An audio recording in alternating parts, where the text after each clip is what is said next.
Now, you've been on an interesting sort of journey. So, I think that it would be fair to say that you're certainly, all in all, a liberal-leaning person. And you Yes. didn't grow up, as you mentioned. I mean, your background originally was not one that was filled with conservative influences. But over the course of your experience with the Hillary Clinton campaign, and now in your journalistic capacity and in your media appearances and so forth, you're clearly having a fair amount of exposure to conservatives.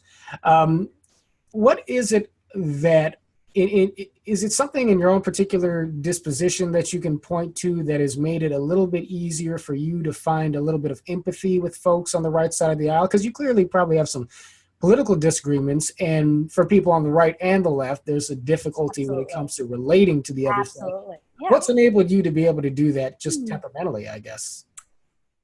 I think I've always been very analytical. Mm, And when I read an article or see a problem for the first time, I like to dissect it and I like to mm, look at all the sides. It's almost like putting together a puzzle. And what I realized during my time working for the Hillary campaign is how siloed my information was, mm, where I was just reading CNN and New York Times. Oh, more people have access to healthcare. The stock market's up. Everything is great. President Obama is great. I still love President Obama, but I am now much more aware of all of the faults and shortcomings of his administration now. And really, I just wasn't being exposed to the other side, to the flip side, for lack of a better term. right.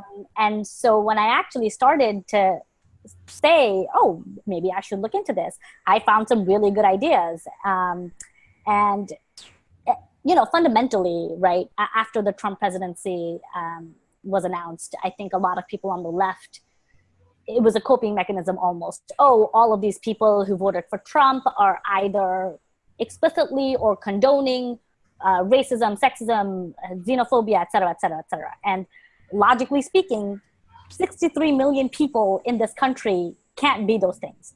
Mm, You look at the data, you see that over 200, I think it's 206 counties across the nation voted for President Barack Obama twice and then voted for Donald Trump. So it mm, can't just be right. about race. Mm, Logically speaking, there are lots of discrepancies in the left's theory that, oh, half the country has suddenly lost its mind. mm, Um, and you know what? Even if that's true, why did they lose their minds, right? Like, that's what I wanted to find out. And so I was a financial analyst for 4 years, very numbers oriented, very logical. And I think taking that to politics, to media, when I'm, reading articles, I think that helps. mm. Because I tend to be a dispassionate person when I'm trying to figure something out. At the same time, my co-editor Jahan is a staunch conservative. Like I said, our team spans the political spectrum, and it's hard. It's hard to keep your cool when I'm looking at pictures of children in cages, or they're looking at, what have you. And I think the best thing that um, I can offer is just to give people the benefit of the doubt. And that's the philosophy that I try. Okay, you're coming at it from a different perspective.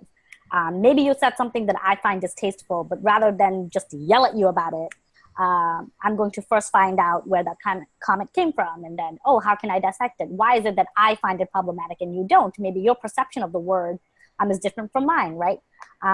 For example, the left uses the term undocumented and the right uses the term illegal, Right. right? Just all of those little things.